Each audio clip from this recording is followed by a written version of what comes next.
This is a production of Cornell University.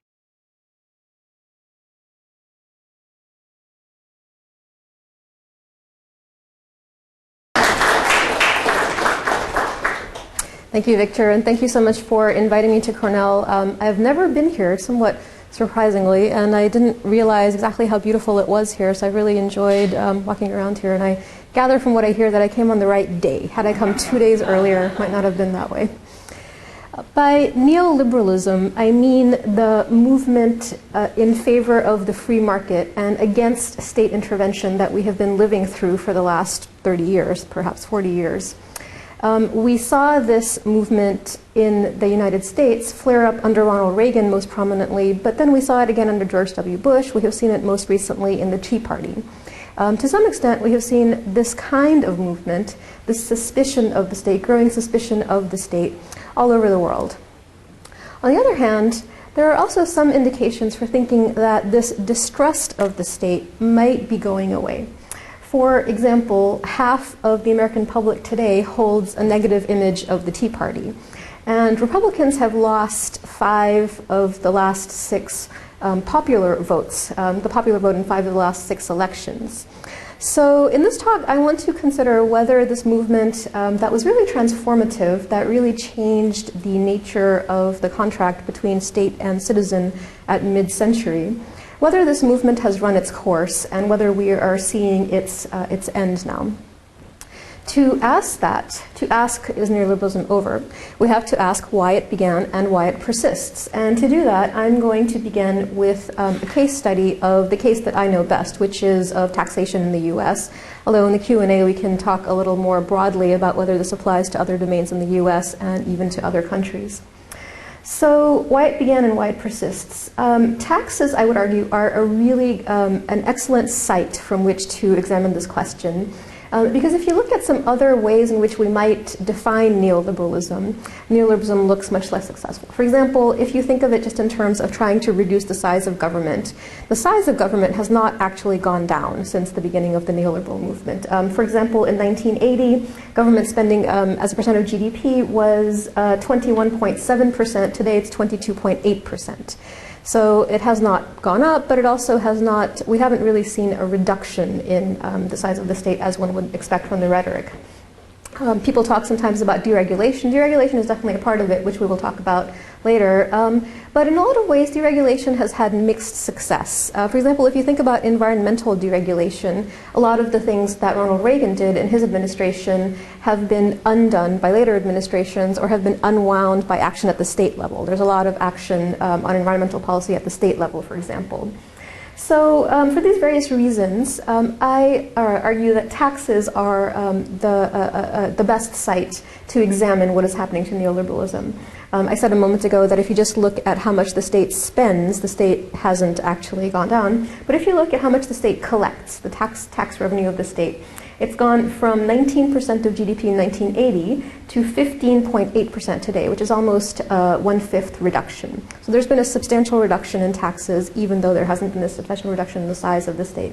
In comparative terms, it's gone from being towards the bottom. This is tax revenue as a percent of GDP, all levels of government across the OECD. And the US is in red. So in 1980, it was towards the bottom. In 2010, it was at the bottom. So that's what neoliberalism has essentially meant in taxation, in tax policy.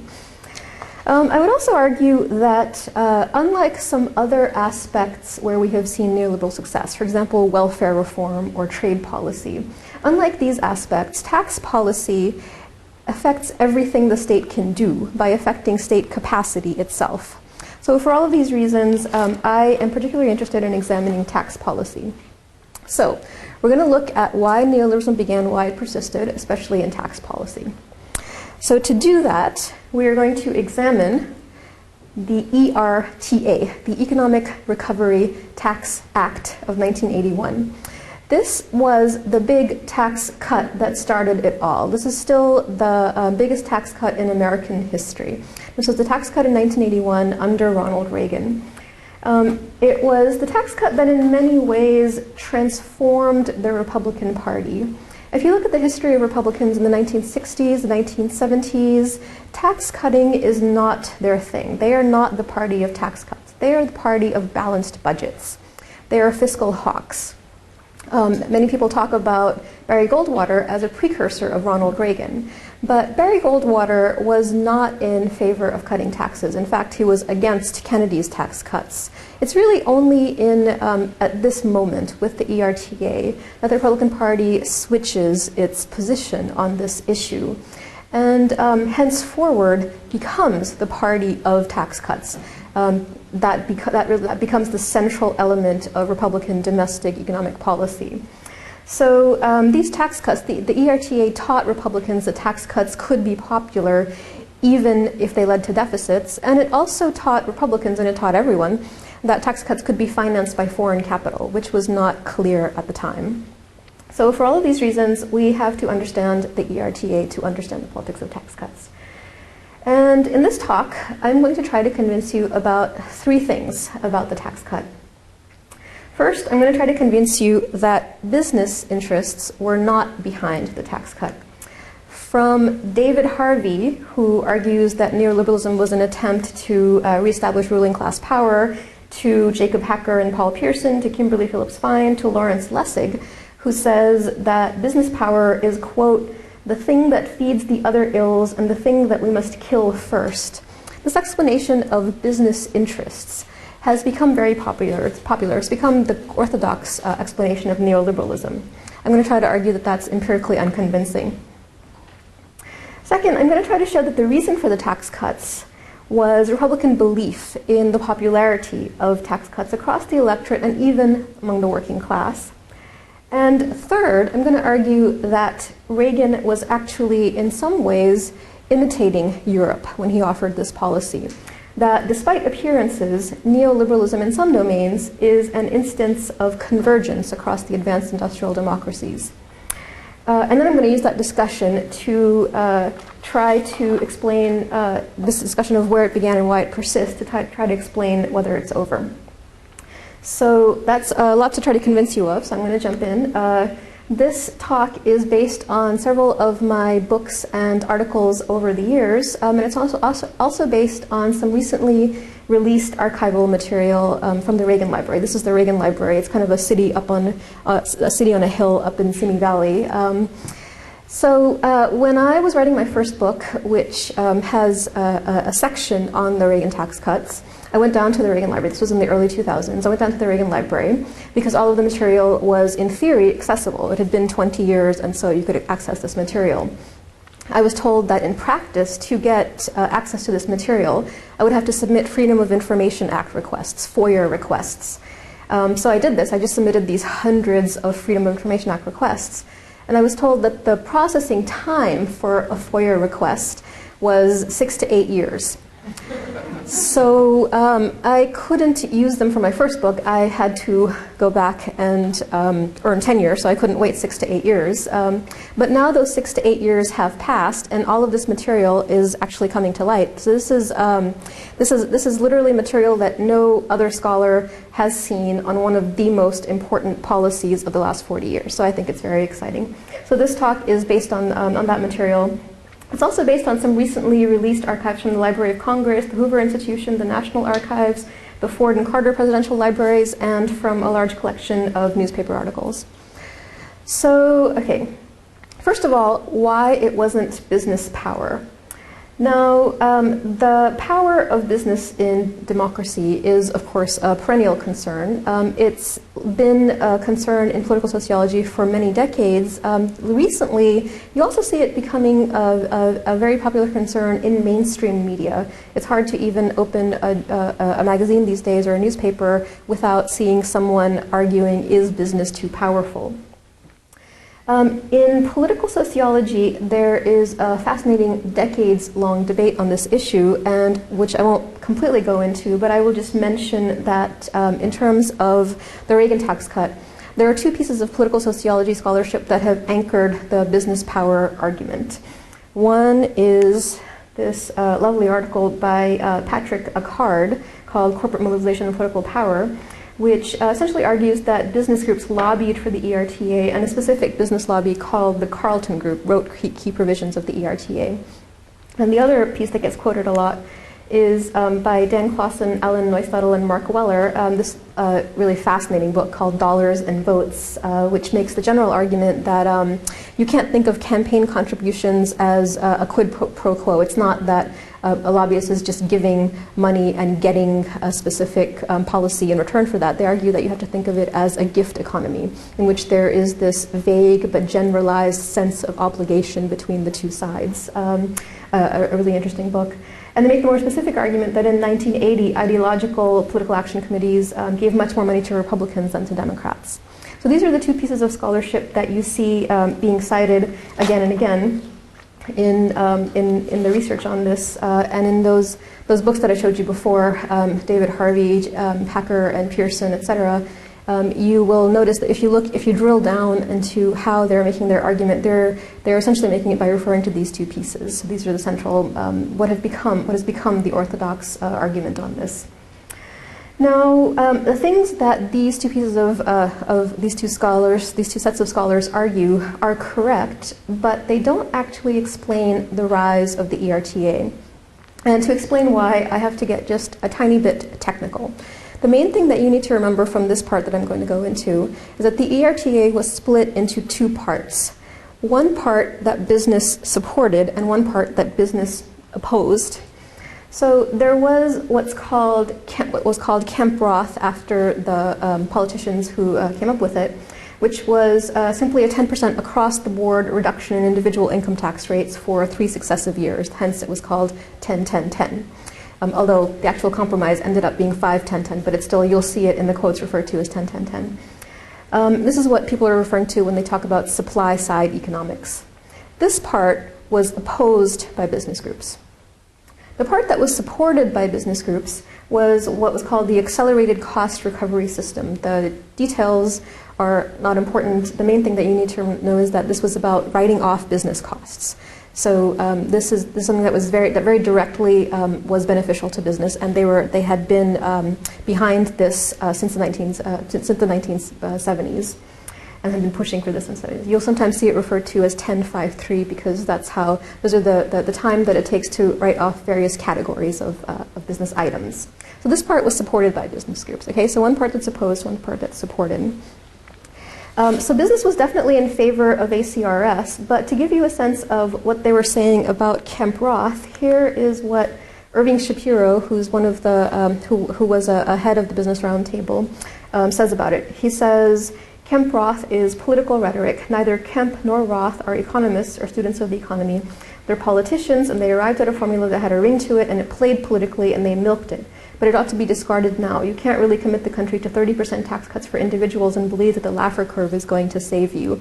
The Laffer curve, if you remember, was the argument that tax cuts will pay for themselves, and so he's arguing against this. So you might say, well, why would business be against a tax cut of any kind?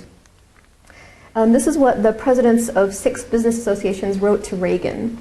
I don't know if you can read this back here, so I'll read it for you in case you can't. He says, this is what the group of presidents say. They say, more than anything else, it is the specter of an overwhelming volume of deficit financing which haunts housing and financial markets and poses the threat of economic and financial conditions not seen since the 1930s. There is no alternative to 1, slowing down all spending and not excluding defense entitlement programs, and if necessary, deferring previously enacted tax reductions or increasing taxes. So essentially they were worried about the way that tax cuts would create a deficit, which they thought would then crowd out private borrowing, which would then lead to higher interest rates, which would then lead to worse effects on the economy. So this was the general thing that they were worried about. Reagan had a business advisory panel which tells him that a personal income tax cut will, quote, decrease revenues and contribute to inflation. They prefer a tax cut that will stimulate investment instead, i.e. a business tax cut. And they say that there has been a problem in this country, that there's been a consumption bias in this nation since 1966, and they argue that we need policies that will rebuild the infrastructure and the capital base of the country.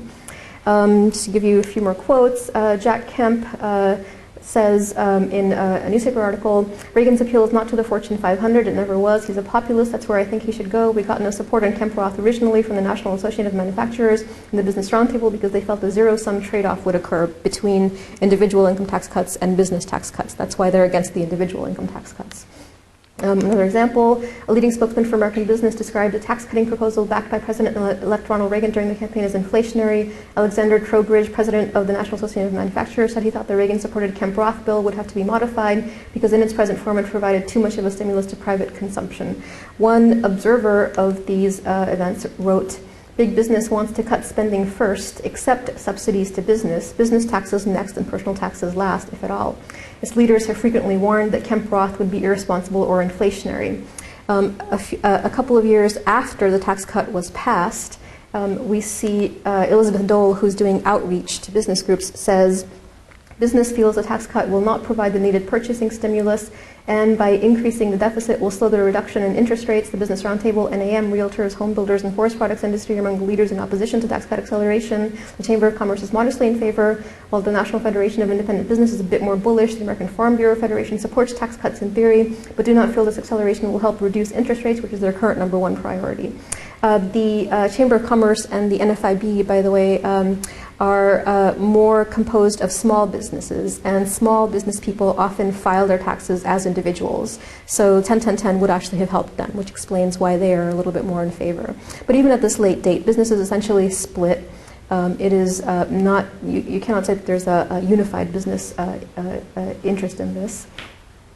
A few years later, thinking back about this is what one observer writes. "A number of leading supply-siders, including Representative Jack Kemp and Jude Wanniski, are bitter and angry at the business interests who joined with them to support the 1981 tax cut. Industrial America pinned their corporate tax relief measure onto Kemp-Roth and called it supply-side economics," says Wanniski.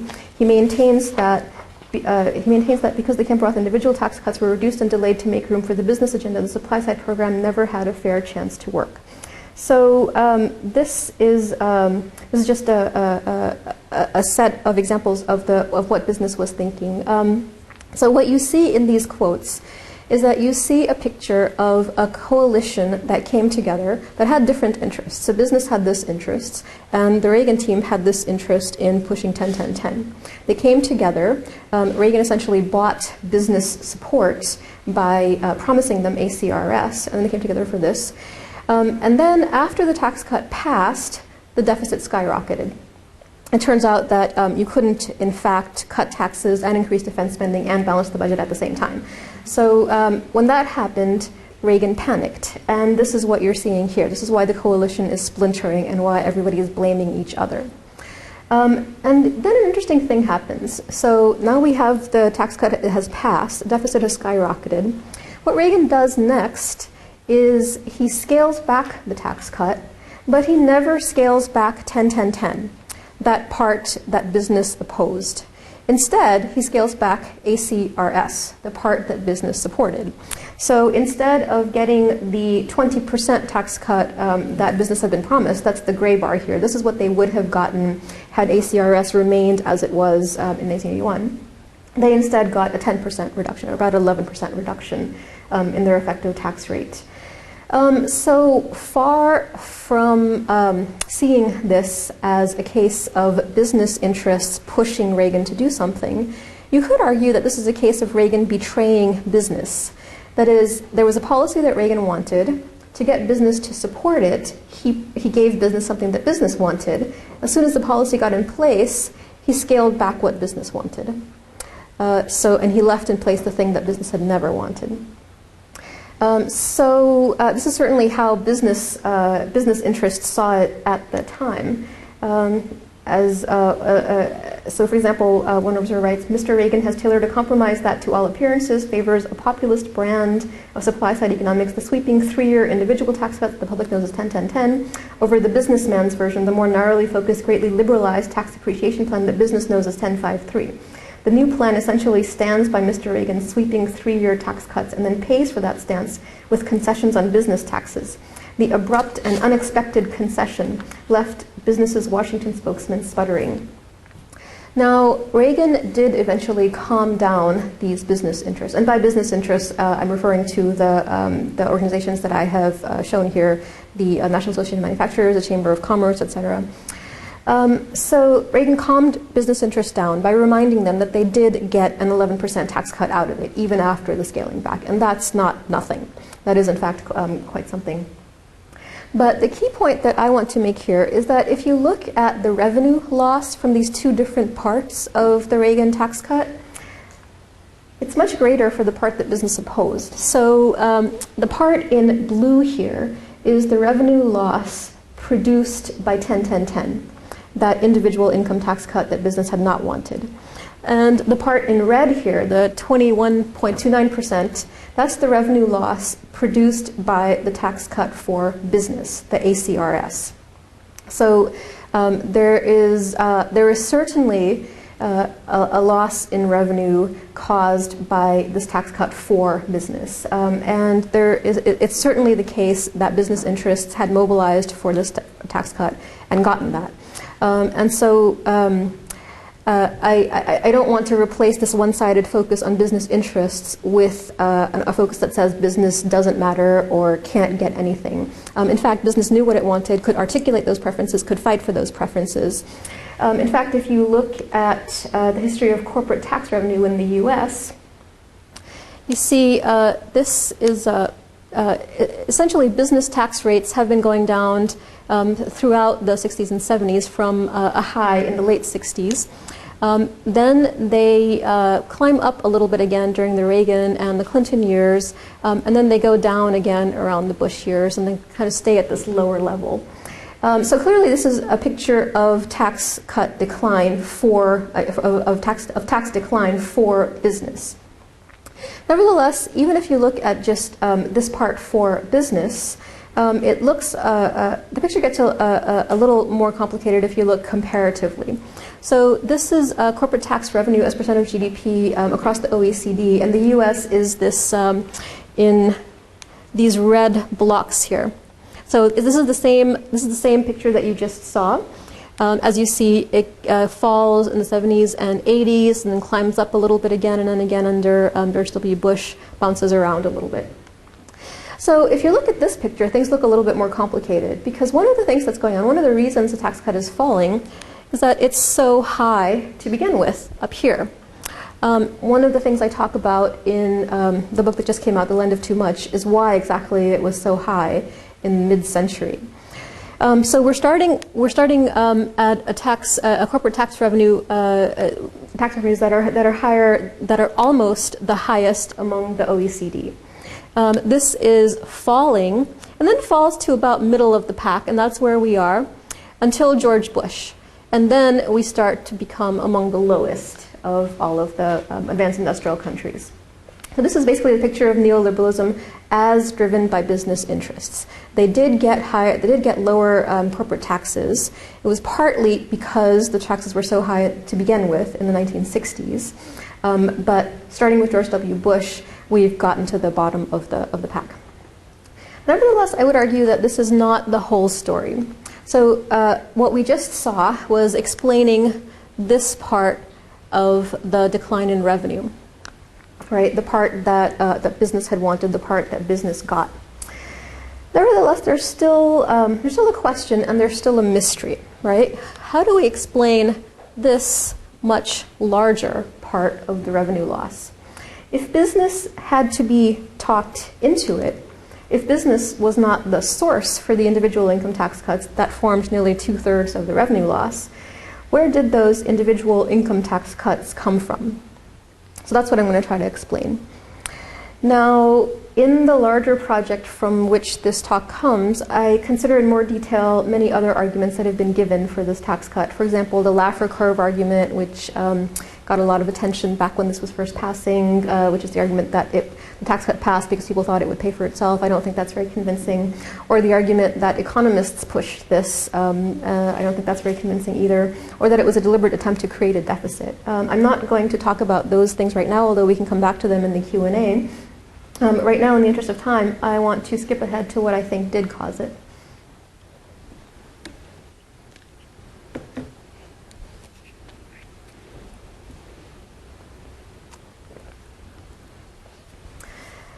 So this part of the talk always makes me feel my age because I have to talk about why this was happening. I have to remind people of why 1994, when Newt Gingrich came in with his contract with America, in which Republicans took over the House, was such a surprise and was seen as such a big deal. And to me, 1994 seems like yesterday, but I bet there are people in this room who weren't even born then. When Newt Gingrich led the Republicans back into Congress in 1994, it was seen as such a big deal because before then, Republicans hadn't controlled Congress for 40 years.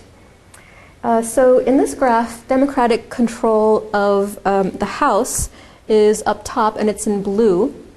And Democratic control of the Senate is on the bottom, and it's in blue, whereas Republican control of both is in red. And of course, the main point of this graph is just this vast desert of 40 years in which Republicans are not in control of the House. In the Senate, it's a little bit better because they do get control in the early Reagan years, but still before then, they had been in the woods for a very long time, in the wilderness for a very long time. If looking at this graph, you might think that Republicans were going out of their mind, you would be correct, because that's exactly what they were doing. They were thinking, why have we been out of power for so long? Especially in the mid-1970s, many people were looking at this picture and looking at what Watergate had done to the Republican Party and concluding that Republicans were now irrelevant. For example, 1/3 of respondents in a poll said that Watergate had made them less likely to vote Republican. The editor of the Los Angeles Times says, after the latest shellacking, Republican midterm losses in '74, he says, who can even imagine a Republican Congress being elected in our lifetime or perhaps in our children's lifetime? One poll found 44% of people trusted Democrats, but only 25% trusted Republicans. A Republican pollster said, Nixon is likely to kill us for the next 40 years the way Hoover has killed us for the past 40 years. So from our vantage point, looking back on this period, when we know that Republicans in fact dominated the next 40 years, these quotes are astonishing. But this is what the Republicans were faced with in the mid-1970s, just before the policy I'm talking about. And I'm going to argue that this was the proximate cause for the ERTA, and especially the 10-10-10 part of the ERTA, the individual income tax cuts, that it resuscitated the fortunes of the Republican Party. And to do that, we're going to look inside the policy-making apparatus. So one of the key figures in this movement was a man named Jack Kemp. He was a representative from Buffalo, from upstate New York, actually. He came from a labor district, and he was the son of a social worker. And so he was perhaps more in tune with the concerns of working class voters than other Republicans may have been. Kemp worried that Democrats had put in place a structure of power that was extremely durable, a framework of power that Republicans could not break through. His worry, as he put it, was ever larger government spending is the way the Democrats have brought the divergent interests of divergent groups of people together to be satisfied under one political umbrella. So his argument is that through government spending, Democrats have managed to unify what is really a fractious coalition. Republicans try to break through it repeatedly, and they fail, sometimes spectacularly. Ronald Reagan, for example, had a tax limitation initiative as governor of California that failed dramatically in 1973. Nixon tried to do this even more dramatically when he impounded money that Congress had already allocated for spending programs. So Nixon's attempt to try to rein in government spending was to argue that the president has a right to simply not spend money. Of course, it was not very successful. It only managed to create enemies for him.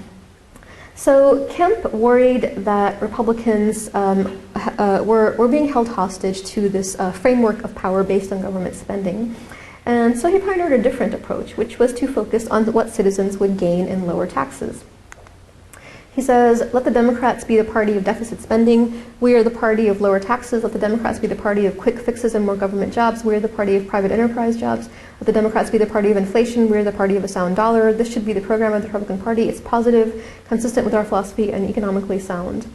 It was also very new. Now, of course, in retrospect, it seems to us kind of obvious. Of course, tax cuts would be popular. Of course, this can be your way back into power. But I want to emphasize again that the Republican Party before the 1970s was not oriented in this direction at all.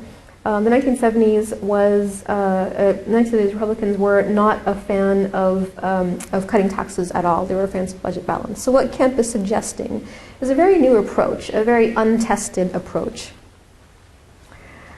To make the argument that this attempt to create a new framework of power is the reason for the ERTA, I'm going to give you two kinds of evidence. One is internal polling evidence, and the other is the words of Republican leaders. So for the internal polling evidence, Reagan had a pollster named Richard Worthlin, who is probably one of the most underappreciated figures in the Reagan Revolution. Worthlin was taking polls throughout this whole time period, the late 70s, when Reagan was thinking about running for president and then campaigning. And I'm going to give you a lot of what he finds in his polls. So in this next slide that I'm going to show you, Worthlin is taking polls of hypothetical attributes of hypothetical candidates and how they poll among the public. So, for example, he says, well, how would a candidate who had a very strong defense policy poll? How would a candidate with X or with Y, with Z, a candidate who chooses a female vice president, how would this person poll? And then he combines different attributes. And he concludes, limiting taxes is much more effective than either strong defense or a woman vice president. At the same time, being 70 years old is the weakest attribute of all. Indeed, only when coupled with limiting taxes does a 70-year-old with Republican economic beliefs achieve victory. Now, if you'll remember, Reagan, when he was running for president, was 69, or he would have turned 69 just upon taking office. So this was an important issue for Worthlin and for Reagan, and they were polling that as well. And so what he's saying here is that the only way in which a Republican who's 70 years old can win is through this focus on tax cuts. Now, Worthlin also the next time Worthlin makes a really strong case for tax cuts is when the team is discussing the midterm elections of 1978. So in 1979, there's a transcript of a meeting that they have to discuss what to do. And Worthlin says, when Republican candidates in the midterm elections got on the tax limitation and the tax initiatives issues early, like Proposition 13 in Minnesota, Boschwitz did this. These are his exact words, that's why they're not always grammatical. In Colorado, Armstrong really focused his campaign on the big spending policy of Haskell versus his own policy of conservative restraint. When Republicans clearly get on those issues and express some social concern, invariably they can use that as a vehicle for re-election. So he's arguing, again, that this is something that Republican candidates can use to be reelected. And by the way, the 1978 elections, Republicans lost seats, but Worthlin argues that that is still a better showing than should have been predicted given Watergate. And he's arguing that the reason they did better is because of these tax cut issues. People got on this tax cut issue and therefore could wipe away the way that Watergate had stained Republicans. George W., when we get to the primaries, George H.W. Bush is making a very strong run in New Hampshire. And so Worthlin, again, is polling. Worthlin actually does a poll of every primary state and then gives Reagan the conclusions. For New Hampshire, he says, Bush leads Reagan among somewhat conservative voters. It would seem well advised to open up the ideological gap between ourselves and Bush. The governor should once again re-emphasize the tax cuts on the economic issues. The data reflects our comparative issue strength over Bush in this area. In his poll in Vermont, he says Republicans overwhelmingly agree that an absolute tax ceiling should be placed on the federal government's revenue-raising powers. Fully 72% agreed with the idea of a tax ceiling, and 61% of those in agreement expressed strong agreement. And then, summing up his overall approach, he argues, a candidate is elected president because he correctly identifies the central issue of his time and generates the public expectation that he's capable of effectively dealing with that issue. Over half of the electorate now identifies inflation as the most important problem the United States faces today. Fully 56% of the voters say that Reagan, not Carter, offers the best hope to reduce inflation. Thus, the pocketbook issue cluster, and specifically the inflation module, strongly reinforce our strengths and Carter's weaknesses. And this is probably the key reason why Reagan never backed down from tax cuts, even though the polls did sometimes fluctuate. Tax cuts were Reagan's answer to inflation, which was the most important problem of the day. If he had backed down from tax cuts, he had nothing else to offer. So this is Worthland and his polls, but you might say, okay, this is what the polls say, but do politicians really do what their polls are telling them? We do have some indication from the words of the key figures that this was what they were thinking of.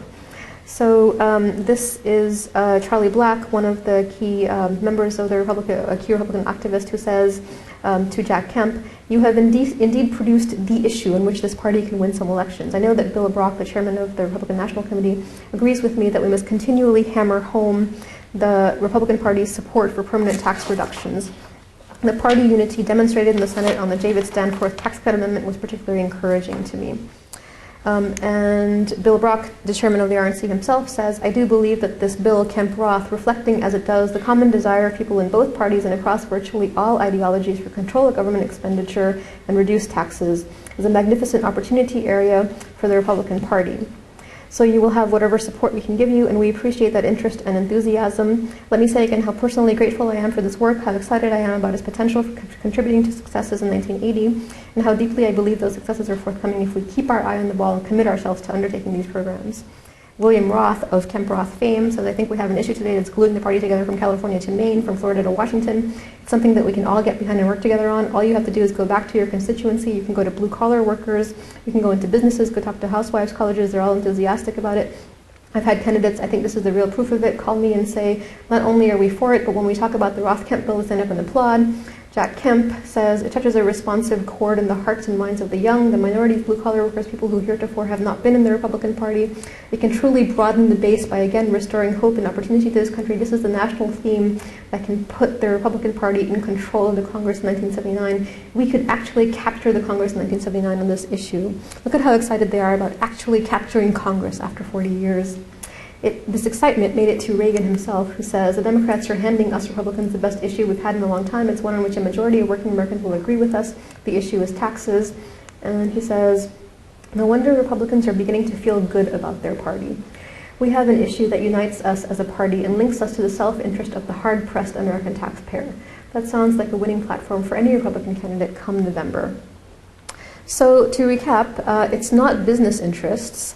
The internal polls seem to be telling Republicans to push this issue, and the Republicans themselves seem to be suggesting that they are pushing this issue for the way it links them to the electorate and gives them a way to appeal to the working class. So you may say, okay, well, that's well and good, but we know that this kind of thing was not happening in other countries. So why was this sort of appeal to the electorate, which seemed to be what the Republican Party in this country was doing, why was it not possible in other countries? So to show you that, I want to begin by showing you what the polls are saying. So this is percent of respondents who say that their taxes are too high. This is 2 polls that Gallup and GSS have taken over time. And the main thing to note here is that there is this bump in the 1970s, in the late 1970s, and this is what the Republicans' internal polls are also picking up. There's also a bump in the early 2000s, which we'll talk about in a second. There has been a lot of debate in historical social sciences about what was producing this bump in people saying their taxes were too high. To the extent that there is ever any consensus in historically oriented scholarship, the consensus seems to be that it was because inflation and bracket creep had led people to feel the weight of their tax burdens as they had not in decades before. Bracket creep is this phenomenon where if you have a progressive tax structure, a tax structure in which the more you earn, the more you pay, And inflation puts you in higher nominal tax brackets. You end up paying more objectively in real money in taxes. So let's say I'm earning $100. There's inflation, therefore my boss gives me a cost of living increase to $120, but the $120 puts me in a higher tax bracket. So now I'm actually paying more money in real terms because I'm actually paying a higher percentage of my income coming in a higher tax bracket. So this is what's called bracket creep, and it was producing higher revenue. And so the argument is that inflation plus a progressive tax structure was producing this bracket creep that we see reflected in the polls. So if we think about it cross-nationally, we could look at inflation first. It turns out that, again, the U.S. is in the red squares here. This is just inflation from 1956 to 2012. Of course, there is this huge rise, as you see, in the 1970s, and then as monetary authorities manage to get more control, it comes back down. But the main thing I want you to take away from this graph is that the U.S. was not unusually high in terms of inflation. In fact, it's somewhat even on the lower end, middle of the pack, perhaps even on the lower end.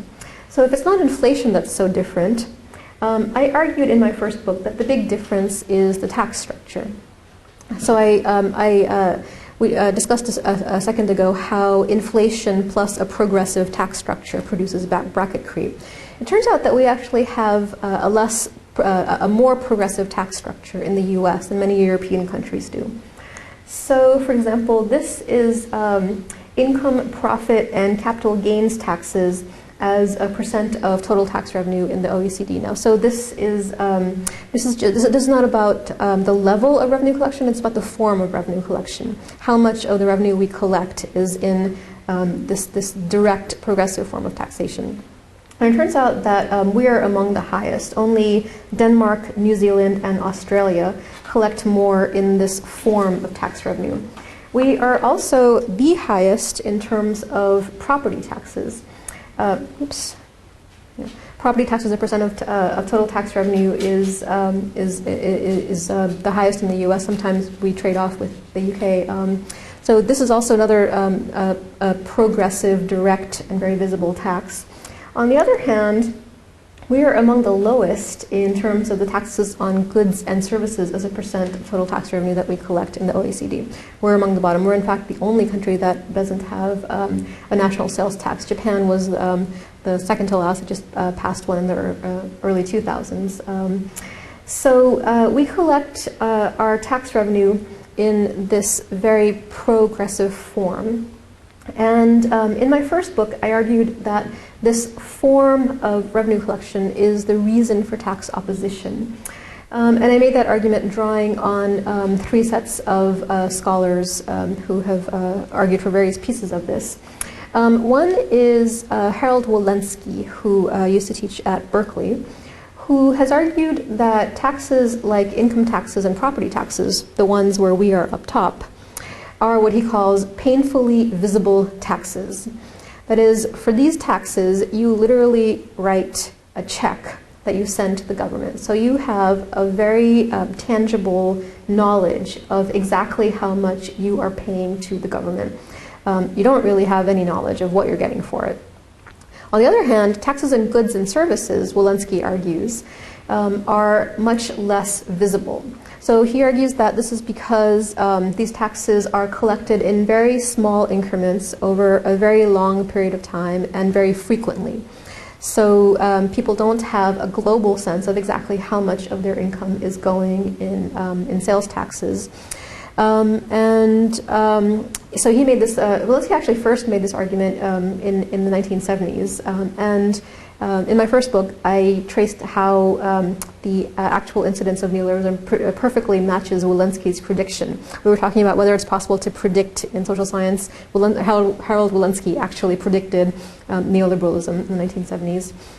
Walensky was just basing this on his historical knowledge of the countries, but there's actually very interesting behavioral work that has been done since then with people doing experiments where they vary the visibility of the tax, and you do get this argument that people hate visible taxes much more than they hate less visible taxes.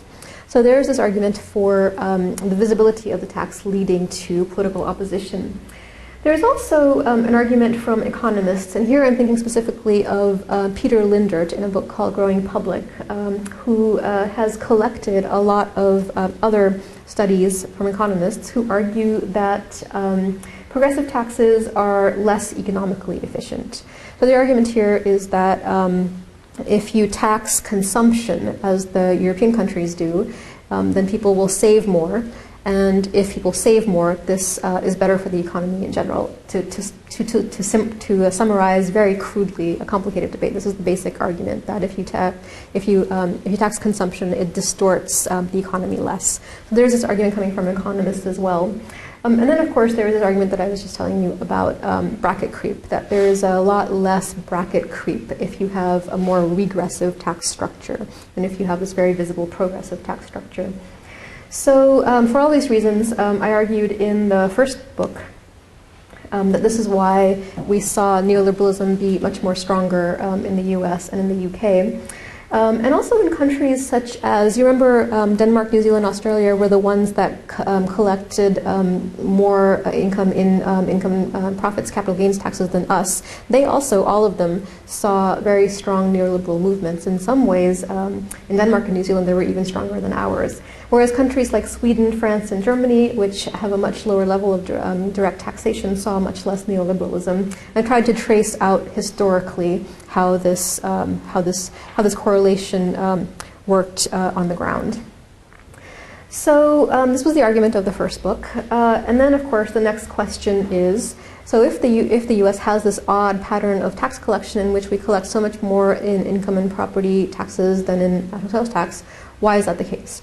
Right? Why do we have this strangely progressive tax system, the strangely counterintuitive tax system? Because you would not predict the U.S. having progressive taxes. And so the argument of the second book was that it was actually the American left that rejected progressive taxation on multiple occasions for its regressivity. So I looked at various tax debates in the 1920s and 30s and 40s. And I argue that because of this rejection of national sales tax, the activists who were moved by normative principles, ironically, condemned the American state to a much less stable form of revenue generation because they rejected regressivity. So to answer the question of why it didn't happen in other countries, I go into this in much more detail in the second book. We can talk about it in the question and answer session. I argue that it has to do, drawing on Elizabeth Sanders' work, of course, argue that it has to do with the role of American farmers in the polity. And that farmers in other countries were not able to or willing to produce this form of intervention because they could be bought off with protectionism. So just to show you a few instances of where this agrarian statism produced a greater state intervention. In addition to progressive taxes, if you look at regulation on banks, banks are surprisingly more strict in the U.S. than they were in Europe. For example, in Glass-Steagall, separation of commercial investment banking, which European banks did not have to deal with, or regulations on interstate branch banking, which European firms did not have to deal with. Or the example that I open the book with is a regulation of drugs. There's this very dramatic case of thalidomide, this drug that produced birth defects, but was kept off the market in the U.S. while it was welcomed all over Europe and produced these horrific cases of birth defects. And these are just some examples of greater state intervention, of which progressive taxation is one. And that is the argument of the second book. So just to summarize, I've argued that it wasn't business, it was electoral potential. I should perhaps indicate that I don't see this as a median voter argument because public opinion is too conflicting and too fluctuating for that. I call it rather a political entrepreneurship argument. It was the Republican Party that saw and worked out this opportunity structure from which it could rebuild its party. And I've argued that this is a result of the progressive forms of taxation that I have shown you. So finally, having gone through all that, is neoliberalism over? So if it's not business interests, if it were business interests, then neoliberalism would clearly not be over because campaign finance is getting weaker by the day. So if that were the worry, we should be worried. But I have argued here that there is a strong electoral argument to be made, and a strong argument that it was the Republican Party willing to exploit this electoral opportunity that really explains neoliberalism. So given that, I would argue that neoliberalism is over, but only for now. And what I mean by that is that if you remember the polls that show whether people think their taxes are too high, the numbers we are seeing there are the lowest that we have seen since the 1960s, sometimes even lower than that. So there is no longer this big electoral appeal in which to anchor neoliberalism, at least in the tax domain. And that's partly because Republicans have been so successful at tax cutting that taxes are no longer so burdensome to people. So, that part of it, it seems clear, can no longer serve as sort of a structure that excited Jack Kemp. On the other hand, the form of tax collection that underlies all of this is clearly still there. We still collect taxes in a progressive fashion. In fact, when taxes bump up again for any reason, as they did in the early 2000s because of general prosperity, we suddenly saw the polls going back up again saying taxes are too high, and of course we saw the Republican Party jump on that and make an issue of it. So clearly the Republican Party is willing to develop this issue if and when it becomes more popular. So therefore I would argue that neoliberalism is not exactly over, but it is dormant. Thank you.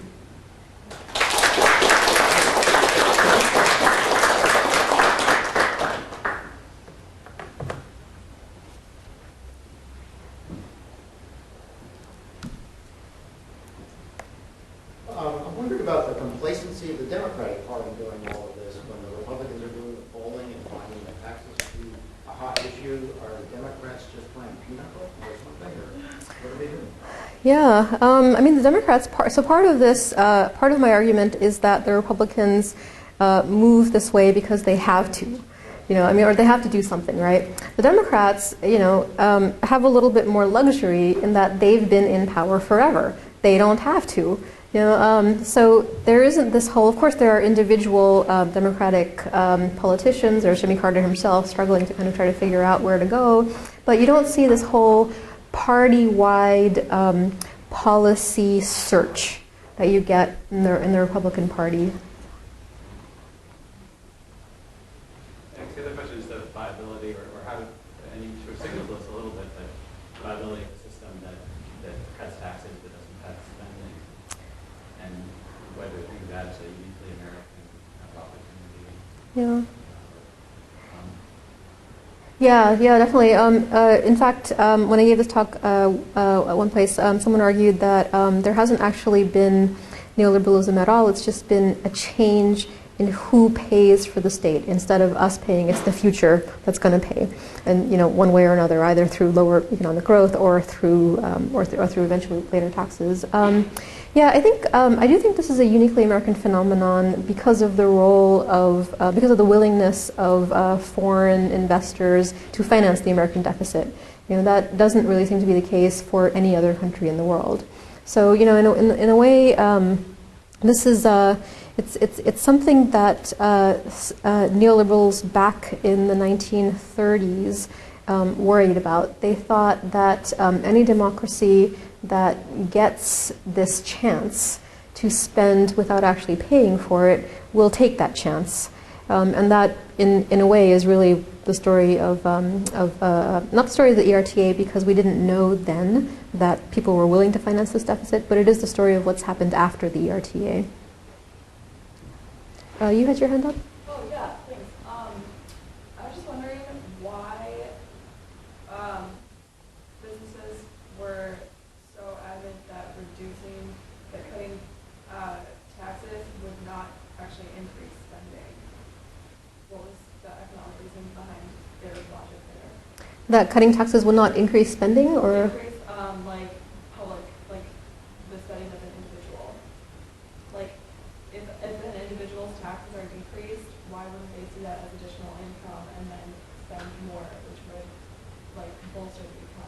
Yeah, they did think that. They did think that would happen. They didn't think that would help with the economy because the big issue at that time was inflation.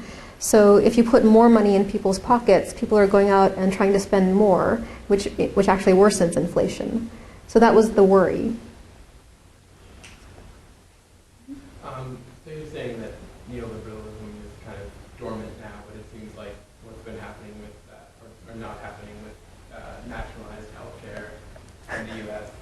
Compared to like European countries that have much more extensive programs for providing nationalized healthcare, kind of challenges that notion.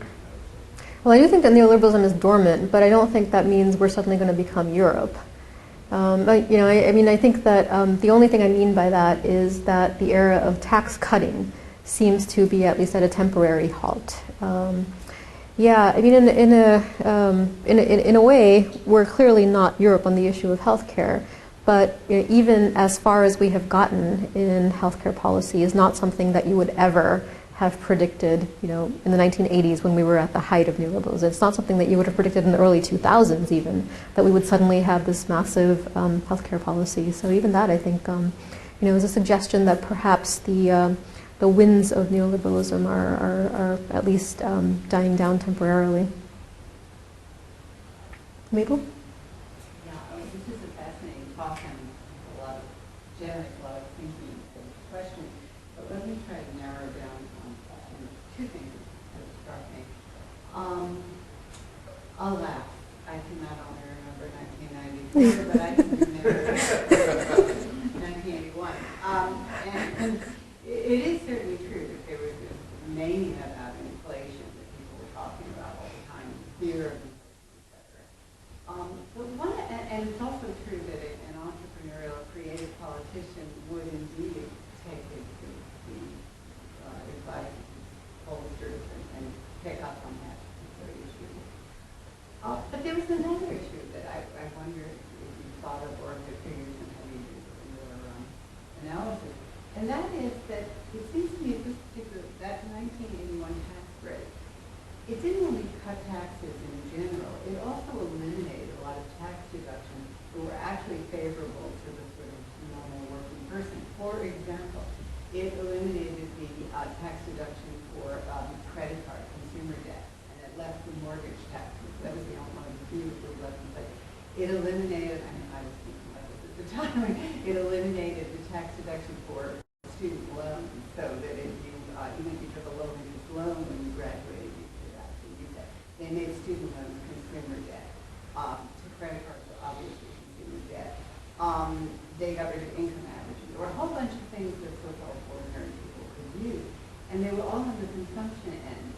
So I was thinking about this, and it might also be one of the, and it's a question, the moment also when you began with this huge regressive taxation towards the so-called beleaguered middle classes, because you had this economy in one direction was pushing consumption and credit, and then you took away the incentives supposedly to spend more and generate these huge credit bills. So I'm not sure if the question is really clear, but the problems that we talk about today about the beleaguered middle classes, I'm just wondering if that also didn't have its origin in that particular historical moment, and if you perhaps if you come across any of that and the research you can do. So is this the end of the progressive taxation that I've been talking about? Is this when we actually start taxing the middle classes more? Because they got rid of these tax deductions that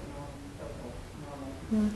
It definitely became more regressive after this, but still, if you look at it in comparative perspective, it's still more progressive than the European countries. It's hard. Comparative tax progressivity is actually pretty hard. I've tried this, and it's not very easy to figure out. But as far as we can tell, it seems to be the case that the U.S. still does seem to have a more progressive tax rate structure taken all together. Than the European countries. that doesn't mean that it's actually very progressive. It's only, by some estimates, it's only slightly above the neutral line, whereas the other countries are actually below the neutral line. So that's the difference that we're talking about.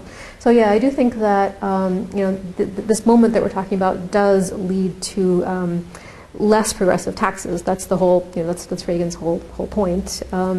But it still doesn't seem to actually bring us, quite to the level of the European countries. I know that you didn't emphasize it in your lecture this afternoon, but in the book, they lagged too much. What is striking is your argument that the American state is much bigger and much more interventionist than it has been recognized to be, and more so than the European welfare state. And you talk with Europeans, especially say Swedes, whether they're working class or professionals. They say, well, the state takes care of us from cradle to grave and is involved in every aspect of our lives, and yet they can't understand the American state, which is the cowboy capitalism that leaves people so exposed to the dynamics and ravages of capitalism, and that there is so little there in a way of a safety net. So that's how people began to think of your American state as less intrusive and not so large as the welfare state. But you're making the argument that just the opposite argument seems to me, that the European welfare state is smaller and less interventionist, and yet that seems to be the radical counterintuitive argument that you're making. And I wonder if you might address that, why so many scholars, economists, political scientists, generally think that the welfare state is much more involved in regulating everyday life of citizens than, say, cowboy capitalism in the US. If we're specifically arguing about the welfare state, that part I'm not trying to revise. Definitely there is more redistribution in the European countries than in the U.S. More welfare programs specifically. But what I'm trying to do is argue that the welfare state that sociologists love to talk about is embedded in a broader political economy. And it's this broader political economy in Europe that makes the welfare state possible. Precisely because of these things like the way that this more regressive tax system distorts the economy less. This is Peter Lindert's big argument, is that the European welfare states have figured out a way to raise revenue in a way that does not damage the economy through this more regressive kind of tax system. And I'm making the general argument that you see this across many other domains.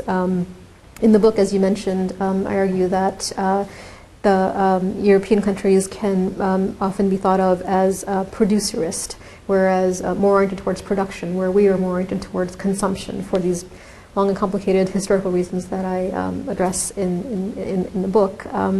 But so the welfare state is embedded in an economy that is oriented towards production, rather than our more sort of what I call an adversarial economy. And it's definitely worth noting that American conceptions of ourselves and Swedish conceptions of themselves and French conceptions of themselves are very interesting for how much they don't necessarily match what's actually going on. And I have sometimes thinking about that. I'm not, I don't study this kind of thing exactly as to where these ideas came from. But I do think that much of this stems from the 1980s. Part of, I think, what Reagan's great triumph was in making Americans forget a past that had been quite radical.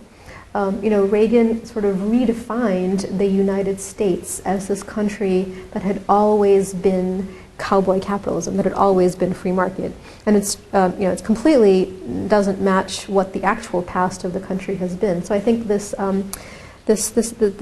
ability to kind of erase this radical past is one of the enduring testaments of neoliberalism. But if you think of Reagan years, what he did was to beef up the in in his campaign to bankrupt the Soviet Union in the Cold War, and he just kept in place Social Security. But really, his message and also what he was trying to argue was that the state should not be the type of state that he was opposed to, the Soviet Union, so encompassing and so interventions. So if you were to take away his defense budget and the fact that he left Social Security alone, how really interventionist was the Reagan state? Reagan absolutely did not favor intervention, Yeah. but I'm that is more of a break with American history than we traditionally perceive it as. But prior to, in the progressive era, the American state was more interventionist than the European welfare state of the post-World War II period. Up until Reagan, up until 1980. You know, even as late as the 60s, we see this fluorescence of regulation in different domains. So it's really, the Reagan era is really the break in this, and that's why I think it's such an interesting era to study. But say before FDR came to power, put in the New Deal, much of the analysis of the Great Depression was that people were just left on their own to fend as best they could. Yeah, it's if you're comparing the countries, you know, it's the case in a lot of the European countries too, that the state is not quite as developed as it becomes later. But a lot of the things that I'm talking about, like progressive taxation, the history of progressive taxation predates Roosevelt.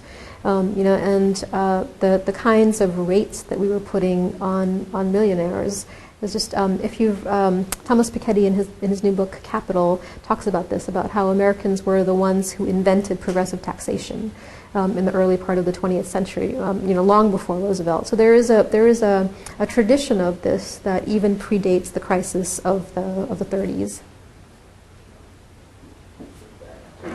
Two bit general questions, maybe there could be questions if we actually. One thing I was interested in is your sense that since the parties and these policy initiatives are very sensitive to sort of short-run fluctuations in public opinion. So, for example, if a smaller number of people think that they're overly taxed, that would lead to a change and so on. And I guess that goes against my, you know, without me, I have no evidence to sort of bring forward and so on. I have more of a sense of public opinion is often not that well correlated with policy movements and often following policy initiatives rather than driving it. It seems like your argument is that you sort of first have, you know, people who want to vote for a certain kind of thing, and then politicians getting in line, or you see politicians, you know, very responsive.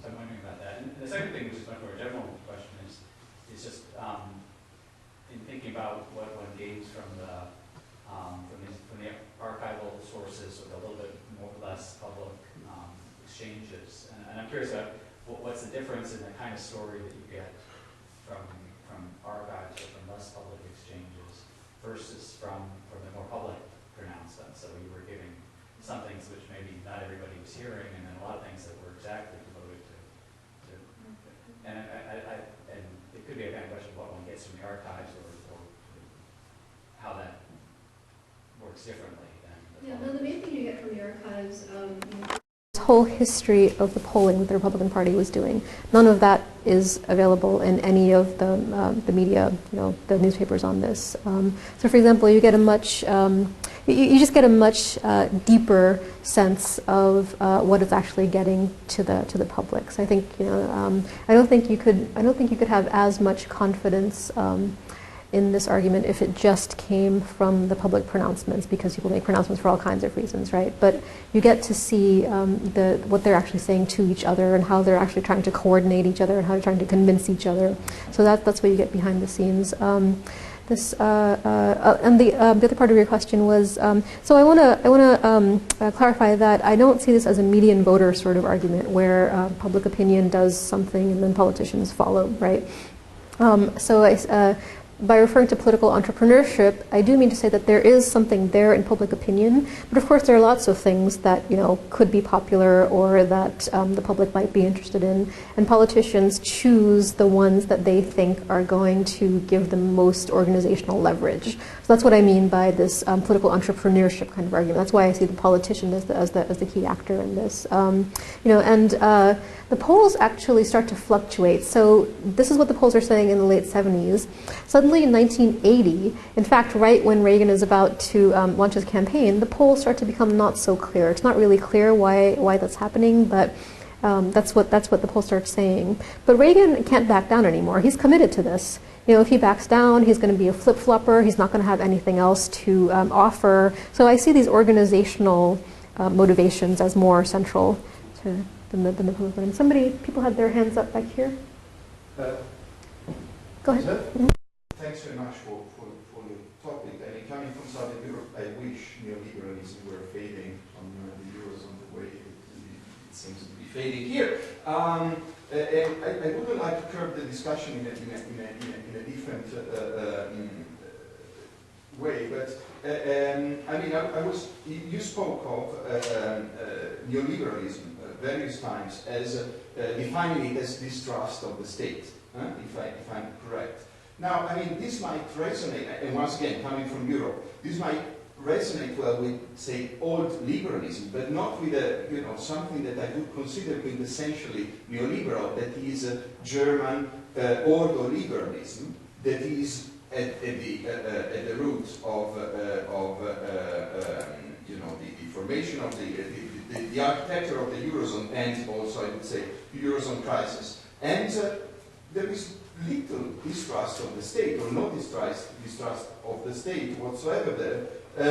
There might be distrust of inflation, rather, of the state. Actually, that is a framework, a state-provided framework that then enables private actors to, and private initiative to flourish, and so emphasis on the individual responsibility, activation, and so on and so forth. So how do you see this? It seems to me that neoliberalism is best constructed with Keynesianism, and so in a sense, I mean, it should be, let's say, emphasis on supply-side policies vis-a-vis demand-side policies, rather than, outright distrust of the state. And just one more, you'd say, I mean, from what I gathered from your talk, it seems to me that you consider neoliberalism as, let's say, totally unrelated to Kalezian cycles of relative power of capital and labor, which is something that is now in the debate again, thanks to Wolfgang Streeck, for instance. Yeah, no, I don't see it as, the whole argument that I'm here to make is that it's not this class struggle at all. It's this more complicated sort of argument that has to do with party organizations, etc.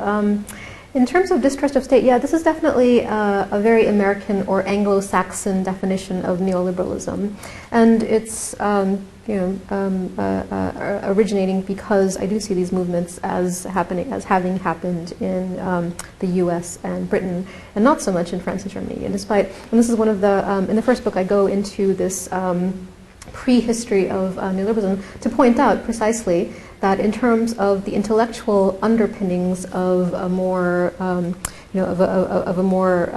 supply-side oriented policy, you can see that in Germany, you can see that in France, but it doesn't have the same policy effects. So this is a very American movement that I'm talking about. American, to some extent, British. I just want to come back to the essential argument that neoliberalism is somehow dormant. It seems to me that it's not so much dormant, but perhaps just less visible. That as a logic, it is so pervasive. Because since Reagan, what politician could possibly arise in high office, either in the U.S. Congress or the White House, without espousing neoliberal logic? I mean, certainly Clinton was a prominent Democrat who's done it. Even in the latest round of any kind of serious reform movement, whether that was the healthcare or Dodd-Frank, one legislative history after the next suggests a neoliberal logic governing even the most left of left, perhaps with the exception of Bernie Sanders. That to me, it sounds more like triumph of neoliberalism, that it pervades the logic of discourse at the most primary level where you would think its greatest opponent would come from. And in fact, it actually guides the discourse in terms of policy. Even healthcare healthcare is essentially an expansion of insurance. That's what it's doing. It's a creation, an expansion of market. This is not a pre-Reagan era debate about whether it should be social or public good. That debate is no longer possible for neoliberal logic. Likewise, any kind of financial reform that we've seen after the crisis has actually been rooted in somehow protecting a capitalist system, one that is not providing any kind of alternative anywhere on the order of what even contemporary European debate might have entertained. So I'm just wondering again if the assertion that it's something dormant is the appropriate language to describe something that to me seems so governing of our language that it's very hard to do other than something other. Yeah, no, I think that's a very pertinent observation. I guess I should clarify that my sense of it, of how I see it, is that if we have an index of neoliberalism, right, we would see it increasing, and then we would see it plateauing. That's all I mean by neoliberalism being dormant. What I mean is that it's not going up, right? Of course, what you're pointing out is that it's also not going down. We are not raising taxes on the middle class. In fact, this is one of the huge successes of neoliberalism is that no one ever talks about raising taxes on the middle class. That debate has pretty much ended. It's the victory is so complete that there is no opponent anymore.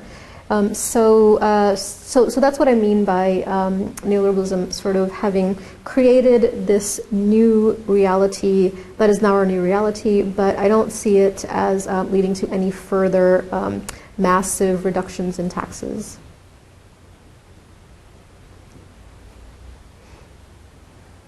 So I thought this talk was really interesting, especially convinced by sort of the initial evidence on the division of business opinion about income versus corporate outcomes. I'm wondering if this might be beyond the scope of the talk, but it seems like parts of your story are a little bit about the persistence of certain types of efforts at promoting neoliberal sort of preferences. So I believe the story that political entrepreneurs or elites can sort of pick issues that shape preferences. So it seems like you go, or my question is two parts. So one is what would be more convincing about the sort of tax cut entrepreneur stories, thinking about did the pollsters in your evidence sort of have different problems, different types of economic policies. So you mentioned some valence issues like female age and stuff. You usually think about, did they think about other policy issues in the context of coming out of hyperinflation, or not hyperinflation, but modern inflation.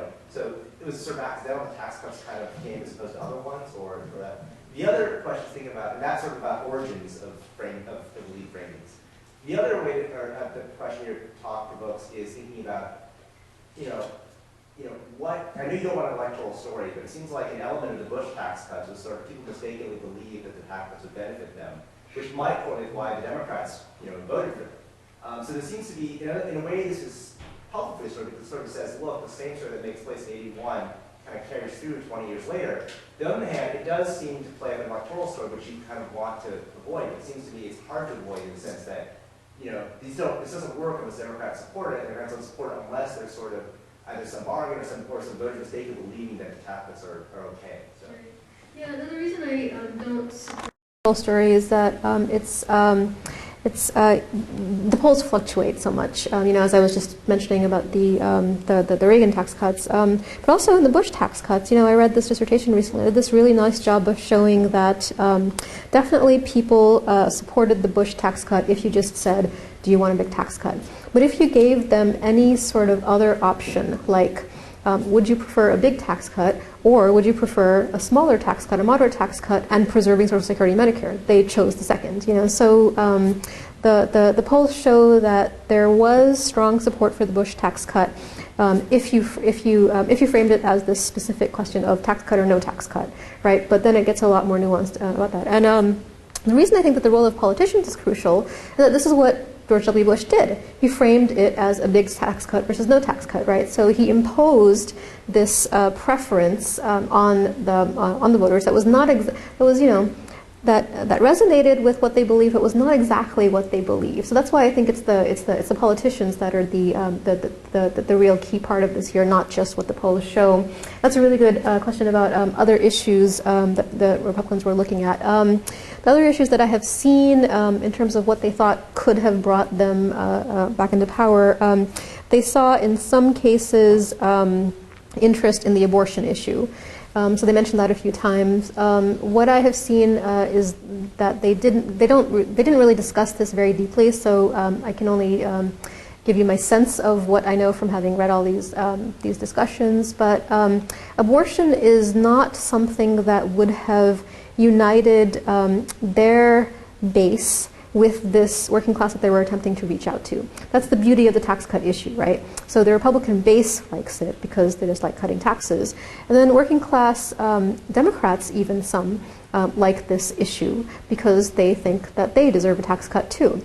So it's an issue that manages to unify this coalition in a way that more fractious issues like abortion might not have. Yeah. I actually believe your argument about the political strategy, but one of the things that because certain things resonate, and that seems to me something that always has resonance, in part because I think there's a lot of evidence that shows Americans don't really understand what tax cuts mean. They just think it's going to be more money in their pocket. The inheritance tax being one really interesting one. But I was going back to Reagan and the last question here. And wasn't one of the other successful things about this notion that the state was getting too big was also tied to the fact that a lot of the state money went from those new society programs that also went to welfare people? I mean, wasn't that that was another one of Reagan's political strategies when he was campaigning. So I wonder if you saw any evidence of that in the archival material that you were looking at, because certainly one of his famous political debates with Carter was he got up and said, I remember in America where there was no race problem and race wasn't an issue, and so he did it in a political debate. But what was interesting about it was that he was actually trying to bring that to the fore while he was distancing it also. So I just wondered if you saw any of that in the archive. This is a really good question. I'm thinking that I'm probably going to have a whole separate chapter on the race issue because it is so important and so central.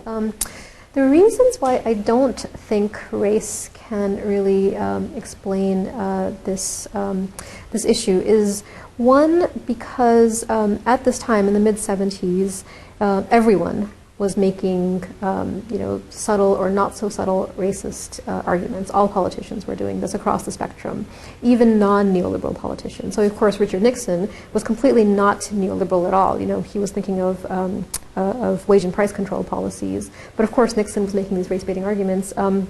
George H.W. Bush famously called Reagan's policy supply-side economics, and then goes on to have the Willie Horton ads. So race baiting is something that's happening across the political spectrum, and so that's why I don't think that neoliberalism can specifically be derived from an attempt to race bait. It was just too general, for that.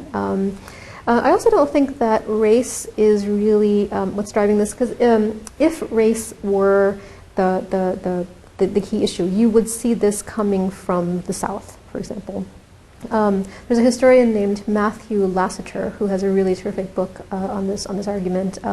His argument is that this is really a Sun Belt and Rust Belt strategy. This is where you see and suburban strategy. These are the politicians that you see are coming from these areas, and they're appealing to these areas. So that's why I think race doesn't exactly get to it. It's also an interesting thing that people who really learn a lot about Reagan discover is that he did have this the welfare queen. Remember this episode that he talks about? In 1976, this was the episode that he campaigned on, the welfare queen. This is there was a woman in Chicago who was getting lots of money from welfare. She was eventually convicted for having gotten $8,000, and she had a pink Cadillac. So of course this was really fodder for anyone who wants to complain about the abuses of welfare. And so he would call her the welfare queen, and she was African American, and so the argument was that he was making this argument. The funny thing about it is that it completely drops out in 1980. So Reagan does this, uses this, 1976. He doesn't win, and then I haven't seen anything to this effect in the archive. So it's my speculation. But one thing that I have seen in the archives is that people argue that Reagan developed a sunnier, much more optimistic approach. And so tax cuts are this more optimistic, the sunnier approach to which he offers to people, rather than this kind of harsh, critical, punitive argument about the welfare queen. And this is what Matthew Lasseter kind of argues as well. He says, these race-baiting appeals lose as many voters as they gain for politicians. So those are the reasons why I'm not quite convinced that race is definitely, it's going to play some role in the story, but I don't think it's just a story about race. No, I don't think it's a story about race either. I'm just trying to think about it. I believe your argument, but when you think about political resonance, it's usually multivalent. In other words, there's multiple components to it. So that I agree with you that I think that adding the sunnier version of that is exactly what you did. But when you're cutting taxes and you're talking about the government being too big or that kind of thing, there is the resonance part of it in the back of one's mind is that those people over there that are also getting the money kind of thing. So I don't think it's a monocausal racial argument. I think we found the right formula with that. Well, we've ran out of time. This was a good discussion, and thank you so much.